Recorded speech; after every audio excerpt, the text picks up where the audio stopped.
अस्सलाम वालेकुम, मैं हूं अलीना शिगरी। अमीर गरीब की तफरीक से बाहर हर खास व आम को दस्तयाब हवा को हम इंसान ने आलूदा करके स्मॉग बना दिया है। बिल्कुल वैसे ही जैसे हमने जमहूरियत को गदला करके सियासी स्मॉग फैला रखी है।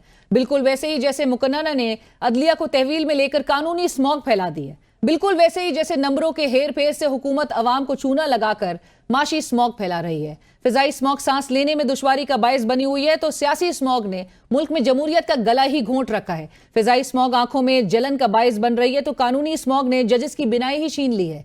आलूदा स्मॉग फेफड़ों के इन्फेक्शन का बायस है तो अशराफिया के हक में किए गए माशी फैसले मुल्क के लिए कैंसर बन चुके हैं। हुक्मरान अशराफिया इस तमाम सूरत हाल से नजरें चुराकर यूरोप की फिजाओं से महजूज हो रहा है। मुल्क में स्मॉग के गढ़ पंजाब की वजीर आला मरियम नवाज साहिबा, अपनी मौसमियाती तब्दीली की वजीर मरियम औरंगजेब साहिबा और चीफ सेक्रेटरी समेत जिनीवा में मौजूद है, जहां का एयर क्वालिटी इंडेक्स 20 है और लाहौर का एयर क्वालिटी इंडेक्स तकरीबन 700 बताया जाता है। आइन का आर्टिकल 9A जो मौजूदा हुकूमत ने 26वीं आईनी तरमीम के दौरान शामिल किया था और शायद ये वाहिद आर्टिकल था जिस पर हुकूमत या ऑपोजिशन में से किसी को इख्तलाफ नहीं था, क्योंकि महसूस ये होता था दोनों को, शायद पता था कि इस पर अमल होना नहीं है, इस पर इम्प्लीमेंटेशन कोई नजर नहीं आएगी। बहरहाल आर्टिकल 9A कहता है कि साफ और शफाफ आबो हवा में जीना हर पाकिस्तानी शहरी का हक है। हुक्मरान आम आवाम के लिए तो साफ हवा मैसर नहीं कर सके, लेकिन लगता है कि खुद आर्टिकल 9A को ढूंढते ढूंढते यूरोप जा पहुंचे हैं। हमारे वजीर आजम शहबाज शरीफ साहब का आलम यह है कि आज उन्होंने बाकू में COP29 कॉन्फ्रेंस के मौके पर खिताब करते हुए स्मॉग का जिक्र तक नहीं किया।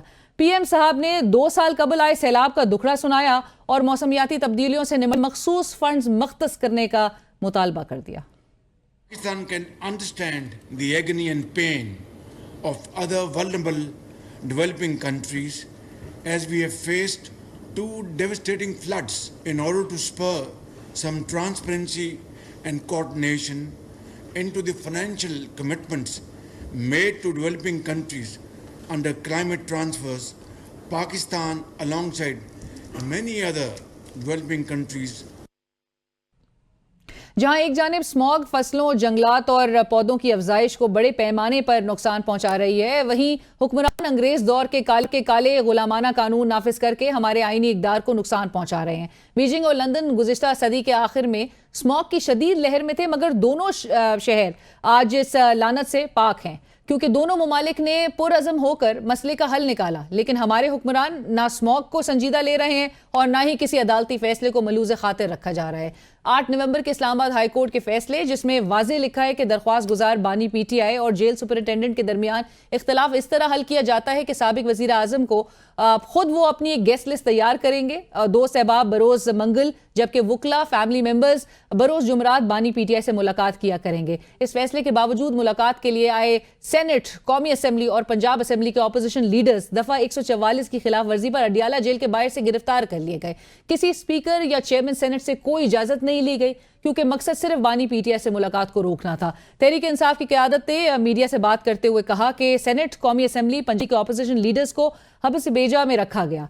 हम प्लान के मुताबिक बानी PTI से मिलने आए थे, हमें गाड़ियों से घसीटा गया। प्रोग्राम के मुताबिक खान साहब से मिलने आए थे, हमें बंद कर दिया। Opposition leader, national assembly, provincial assembly, opposition leader को सारों को इन्होंने हिफ्ज़ बिजा में रखा। हम लोग कंडेम करते हैं। नाज़ी, हुकूमत की टोन एंड टेनर में किसी किस्म की नरमी नजर नहीं आती। वजीर आजम के मुशीर बराए सियासी उमूर राना सनाउल्लाह साहब ने तहरीक इंसाफ को रुला देने की धमकी देते हुए कहा कि बानी PTI जिस किस्म की कॉल दे रहे हैं उसके नतीजे में कानून नाफिज करने वाले इदारों को क्रैकडाउन की खुली छूट मिलेगी, बाद में ये रोएंगे।